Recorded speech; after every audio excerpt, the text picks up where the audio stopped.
All right, this is Dark Days Radio. I'm one of your hosts, Mike, and tonight I'm joined by Chig. How's it going, Chig? Going pretty good, Mike. How you been? Oh, I've been great. Been hanging out, been really, really busy, working overtime and other stuff. But I have actually finally done a little bit of gaming in 2022, which is nice, and we'll talk about that in a second. But I also want to bring up what the main topic of this episode is, which is, of course, playing houses in World of Darkness and Chronicles of Darkness. I know it's been asked about repeatedly by at least one individual, and I thought we'd cover it for today's episode because it's actually a surprisingly deep and complex topic for these horror role-playing games. Yeah, I can't wait to get into it. Yes, but before we do that, let's get to a game update. So, I have been playing some games, mostly just the Arkham Horror living card game, which is pretty good, Chig.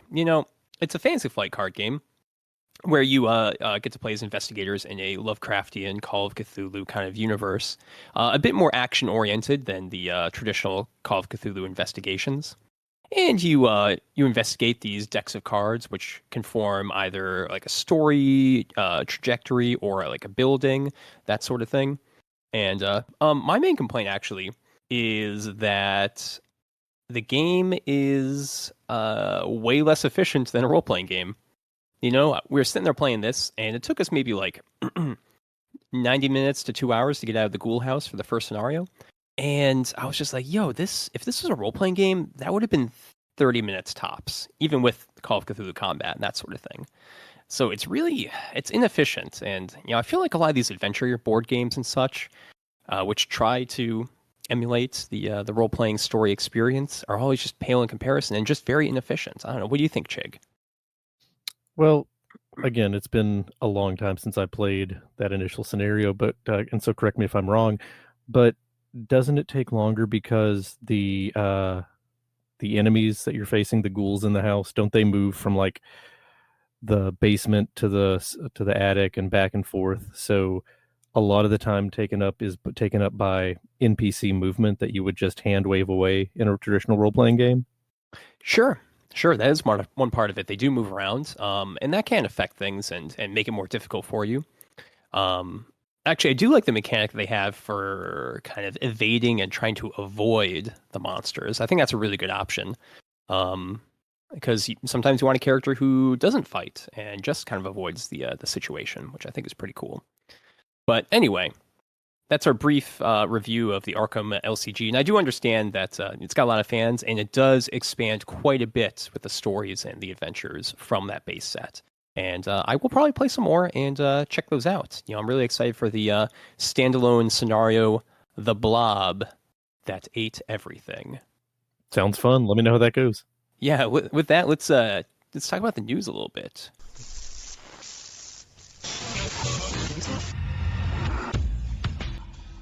Jake, what kind of news do you have for us?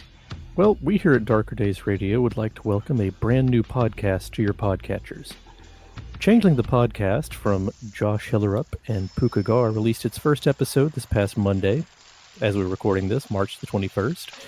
If you're a longtime Changeling fan like myself, or just someone curious about the game line, I recommend that you give it a listen. The first episode is very informative. It's very deep in the knowledge, and you can tell that Josh and Puka Gar are huge fans of the game, and I look forward to hearing many more episodes as they release them. If you are wanting to listen, like I recommend you to do, you can find new episodes at changelingthepodcast.com. Outstanding. Yeah, it's really great to have this podcast because, of course, Walking Away from Arcadia, I believe, ended not too long ago. So having a new team step up to give us more Changeling goodness and really get into that specific exploration of that setting is awesome. So definitely good luck to Joshua and Puka. And Chig, let's get on to the main topic tonight, houses in the World of Darkness.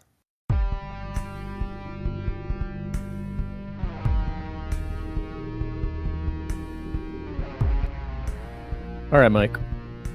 You and I both know, we've discussed it in the show in the past. In the World of Darkness, people want to play a character who belongs somewhere, right?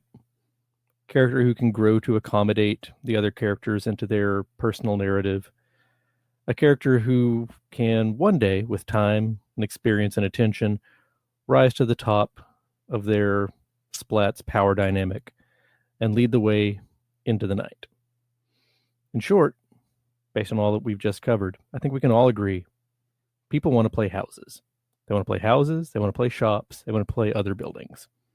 And finally, with this episode of Darker Days Radio, we're going to tell you, the listener, how to do just that in several game lines for both the World of Darkness and the Chronicles of Darkness. Yeah, and it's Chigg, it's ingenious. It's ingenious. One author out there during the development of Demon the Descent, I assume it was Rose Bailey, because this is just so insightful, said, hey, you know what? I don't know, why don't we have a demon house? And the writers just rolled with it. But they really caught on to something, Chigg, because millennials these days, none of us can afford houses, and being able to play a house in one of these horror role-playing games is the ultimate power trip. And I think that's why it's caught on so fiercely here in the Chronicles of Darkness and World of Darkness community. So let's start off by talking about the demon house in Demon the Descent, which was originally introduced in the core rulebook, and it actually only requires two things, which is that the demon begins with a building as their cover, and also take the demon house exploit. Now, Demon the Descent is a kind of wacky game where the Unchained need to create or steal a cover identity to hide from the God Machine and his angels. These demons usually use a human as a cover, kind of lurking unsuspectingly amongst the mortal population, unless they go loud and reveal their techno-demonic form. But, and this is the interesting thing, they can also hide and use a building as their cover. So the Demon House exploit therefore allows the demon to meld with a real structure. If successful, they can listen to phone conversations in the building, they can hack stuff, they can even appear in mirrors to terrorize the inhabitants. But on a dramatic failure, the demon is trapped in the house unless they flip out, go loud, and then go and destroy the structure in the process. So, that right there is a pretty fun story idea. Unfortunately, staying in the demon house permanently risks exposure for the demon, which means their cover can be blown. So this exploit, as written in the core rulebook, means that the demon will occasionally need house to adventure using a different cover. But, thinking about that, Chigg, I'd recommend that storytellers let demons go perma-house, because I think it's a lot harder for angels and the God Machine to detect something wrong with a brick wall than with someone that's, say, hacking the IRS database. I don't know. What do you think? Oh, obviously, that's the way you want to go. If you're gonna play Demon the Descent, you don't want to be out there in just Joe Schmo's body, because Joe Schmo, one wrong step out into the street and you're splattered by a bus. But if you're Joe House, hey, that bus is going to ram into you, and the bus is going to get wrecked. Wonderfully insightful. Really, really insightful. Now, the Demon House was only the beginning, and several other builds have followed for many different game lines. And Chigg, of course, you were a trailblazer with the Deviant House build, using just the Deviant core book. Could you fill us in on that one? I would love to. So longtime listeners will remember back in episode 179 from last year, we were discussing Deviant the Renegades, and as a challenge, I said that you could make any kind of character you could think of in this game, from your bog standard X-Man, a mutant with superpowers, to the X-Mansion. So, as a challenge, I did. In episode 180, I used the Deviant core book to create the character Mason LeBrock, a man who had fused himself with his housing complex and now only feels at home when he is his own home. Yeah, it's really good. And people can actually find that character sheet on our blog, and you can go back and listen to that episode as well. And this build actually does have some specific variations to use in Deviant the Renegades. I think specifically you called out that integrated technology, being able to integrate with the house itself, was very important. Electrokinesis really gives you a lot of abilities to manipulate people that are in your house, or even away from the house by manipulating the power grid itself. And then, of course, omnicompetence so that you can, chip in or insert that VHS tape and get all the knowledge or skills that you need. Right, because none of us are born a house, though we all wish we could have been. So we don't have the skills necessary inherently in our day-to-day life to be a Mm-hmm. house, but with omnicompetence, you can learn. Exactly. Exactly. Now, we don't want to just focus on the Chronicles of Darkness games here. But those are, of course, ripe for houses, and we'll get back to that later. But what about the World of Darkness, Chig? Well, to begin with, and to harken back to our news, everybody who plays Changeling the Dreaming knows that the noble Shi are divided among the Seelie and Unseelie houses. Those are groupings that define how a Shi sees their role as leader and ruler of the Fae, from the noble but flawed House Gwydion to the brutal House Baelor. But did you know that there's a whole entire kith based on playing a house? It's only found in the long out of print German supplement, and I'm going to butcher the name here because I do not speak German. But the name of the supplement is Trolle Trauma Tiefwolder. And it introduced the Victelkith, who are house spirits who are literally and spiritually tied to their home. Their birthrights give them absolute control over whatever building they consider to be their home, and damaging the one of them can cause damage to the other. It's a real fun way to play the game because, who doesn't want to be a house? No, I mean that's really interesting. And from what I've seen from the kith, and I mean we've only been able to use Google Translate on this, so I mean it's not the most accurate, but it does give you a lot of abilities to kind of project power and do things outside of the house. Although that is really the main focus of your game. So I think the writers are being really, really pretty insightful when they came up with that one, giving you a lot of options. And honestly, this is just crying out for a Changeling 20th anniversary update. They took the Wolpertinger from the same book and put them in the C20 core book, but for some reason, the poor Wicktail were just completely ignored. But fan supplements. Yeah, that is a great option right there. And then with Doom the Fallen, I mean, there's an entire source book about this, which is the Earthbound. It's very easy for an Earthbound to be attached to the land, be attached to a specific object like an urn or a structure. And the Layer of the Hidden source book kind of hints that the demon. I can't remember the name of the demon, but the demon in that is an earthbound that is, of course, bound to the castle itself. So that is a great example of another demon house that you can use in the World of Darkness.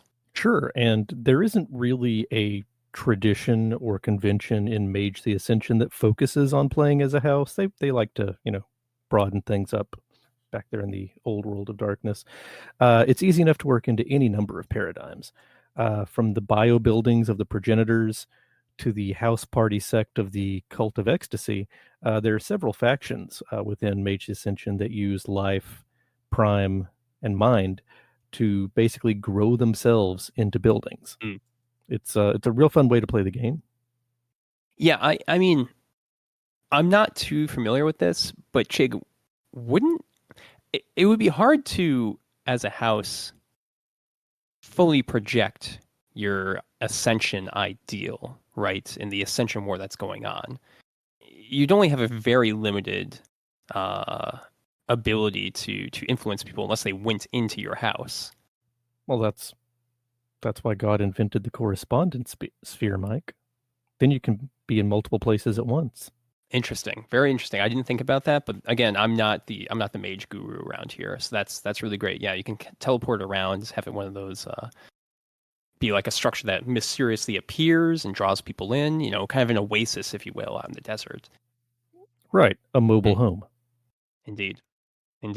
Now, I'd also like to point out that in Vampire the Masquerade, while not playable, the Tzimisce Antediluvian was a house character too. Knights of Prophecy rumored that the eldest came a cathedral of flesh underneath New York City, which is pretty gross, but there's an idea right there. Sure, and while you can't play the eldest, there's nothing in the rules that stop you from having your Zimish use vicissitude to turn yourself into a house, then dominating and flesh crafting your favorite ghoul, or hey, spread that around, get a couple of ghouls to look exactly like you did before you became their home. I mean, it's not forbidden or anything, not in the rules of the game, but maybe by the rules of good taste. No, I think it's good. I think it's a good character concept right there. I'd play it. I'd allow it. So let's get back to Chronicles of Darkness, because we can build houses in a few more game lines, and some of these builds may surprise you. So first, you're probably wondering, what about a vampire house? Well, we just talked about the Cathedral Flesh. That's for Vampire the Masquerade. And Vampire the Requiem, you can't easily make a vampire house. But you can make a vampire tree house. So there's a concept in the 2005 Ghouls sourcebook called the Mandragora, which is a type of Gould plant. So you could play a house that has been covered in mandrake ivy or other mandragoran plants, making it a living and playable place. So the exact rules for playing a Mandragora are a bit vague. They're mentioned at the end of the character creation section on page 91, but it's not clear what applies with the Ghoul template. So here's my recommendation. I think that you should pick out the structure points for a tree or maybe a wooden house in the Chronicles of Darkness core book, and then start picking your disciplines. The Mandragora house can easily assist the coterie with fast-growing root tendrils, kind of following them along to assist in a far-off situation. Or they could turn into mist with Protein 5. Or maybe the Mandragoran house will travel in the astral plane using Auspex 5. Of course, if you're playing a treehouse, you don't have to worry about being staked. Well, you're a ghoul, so that correct. You're right. You don't have to worry about that. Chigg, wait, I didn't even think about that. That if you have like the wooden roots, you could easily stake others. That's a huge advantage for this build. Wow. Exactly. That's why we keep you around, Chigg. And then so after Vampire, of course, Werewolf came out, but I mean, you can't play a house in Werewolf. Well, actually, in the mostly ignored first edition book Skin Changers, the Werewolf the Forsaken game line introduced various shifters of other types. They were trying when they started Werewolf to get away from the kind of League of Superheroes, different types of shifters, but they very quickly. Chigg, are you thinking of Skin Changers or Changing Breeds? Because I always get those two books mixed up. And Changing Breeds is usually the one with all those like insane character concepts that were totally rejected by 90s White Wolf, and the one that has a lot of werewolf dicks. So anyway, please continue. But I think you're talking about Changing Breeds here. Yeah, World of Darkness Changing Breeds. Oh, you are absolutely correct. I am sorry. I mean, to the listeners out there, it's one or the other. So I unfortunately I don't have those books anymore. So I just recommend just checking for where this is. But no, you're absolutely right. I don't want to confuse things here, Chigg. I don't want to confuse things, but I would just recommend listeners, do your research and just check for which one this is in. But please continue. Do better research than I did. In the first edition book, Changing Breeds, allegedly, the Werewolf the Forsaken game line introduced shifters from other types of animals. So they wanted to start with werewolves and be real strong on werewolves, try to get away from Werewolf the Apocalypse that had the Bastet, the cats, the Nuisha, the coyotes, and so on and so forth. But Changing Breeds, they brought back a whole bunch of other animal types of shifters. And included toward the very back of that book, after the were-ravens and the were-bears and the were-cats, there were rules for playing the Rorklivu, which are living stores of spiritual energy. Werehouses. Wow. Interesting.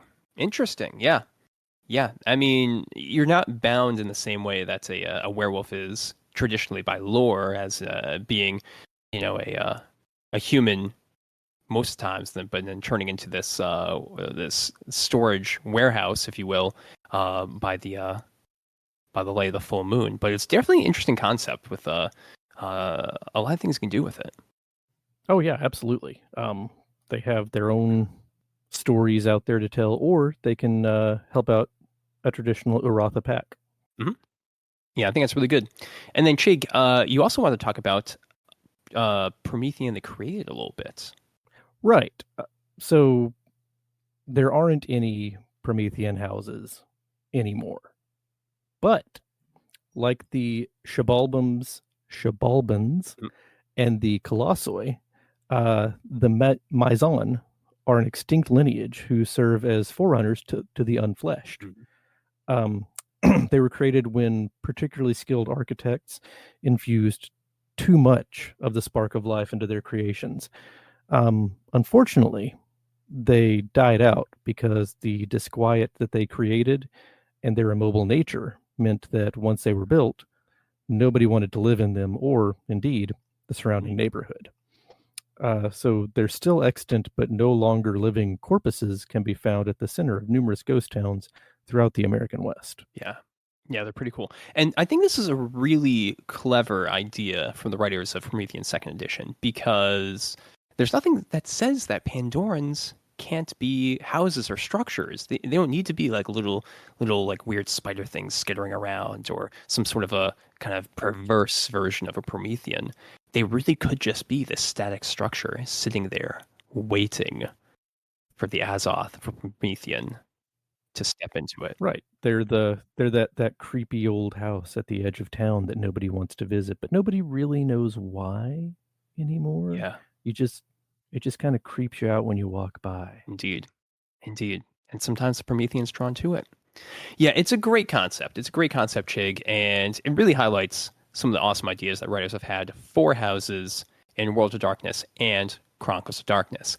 But, Chig, I was really disappointed when the Contagion Chronicle Player's Guide came out a couple months ago, and it didn't have any rules or insight for combined parties or combined groups or coteries of houses. So, Chig, I think it's up to us to figure out how storytellers need to handle a house party. Yeah, absolutely.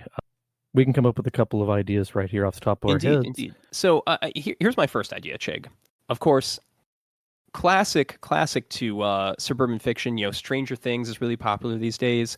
I think a nice long road at the end of it, a quiet cul-de-sac, and there are all the houses that are supernatural creatures. We got the tree house. We got the cathedral of flesh in the basement. We've got the demon house and everything. And they can all work together in many different ways and project their influence on the rest of the World of Darkness or Chronicles of Darkness as needed, right? You can have the tendrils going out. The demon technostic house can be hacking. And of course, the Victalk, they can easily participate in a lot of the more social, nuanced things with the changeling courts themselves. Absolutely. If you want to be a big player in town, you want to have a party that rises to the top, then what better way to do that than by playing the town you live in itself? Mm-hmm. Sure, the prince of the city may say, I'm the prince, I'm in charge, blah blah blah. But that only goes as long as, the land itself will allow it. And if you're playing the land, well, hey, now who has the power? Exactly.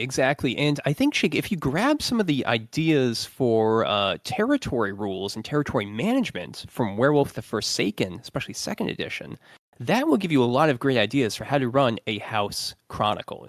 Oh yeah. I mean, it's all about territory management and, keeping those kids off your lawn. It is indeed. And Chig, I think that's all the ideas I've got for how to play houses in Chronicles of Darkness and World of Darkness. I'm really excited to see if Onyx Path puts out anything more. I definitely encourage people to email them directly and say, hey, we want more houses for Chronicles of Darkness. Hey, we want some more like rules, insights, storyteller tips for houses. Because, I think, Chig, you and I want those too, just as much as everyone else.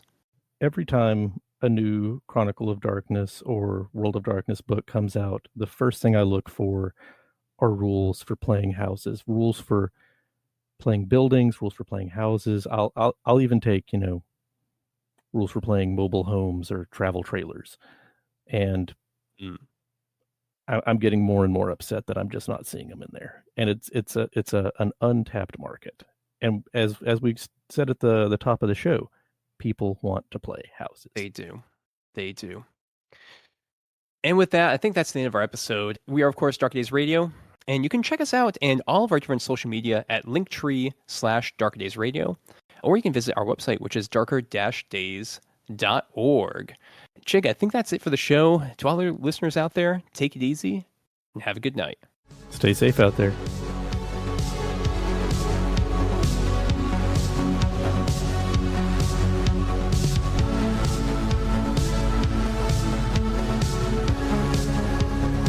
This has been an episode of Darker Days Radio. Special thanks to Occam's Laser for the intro, outro, and new bumper music from their hit album, 9 Circles. Check out the rest of their work at occamslaser.bandcamp.com.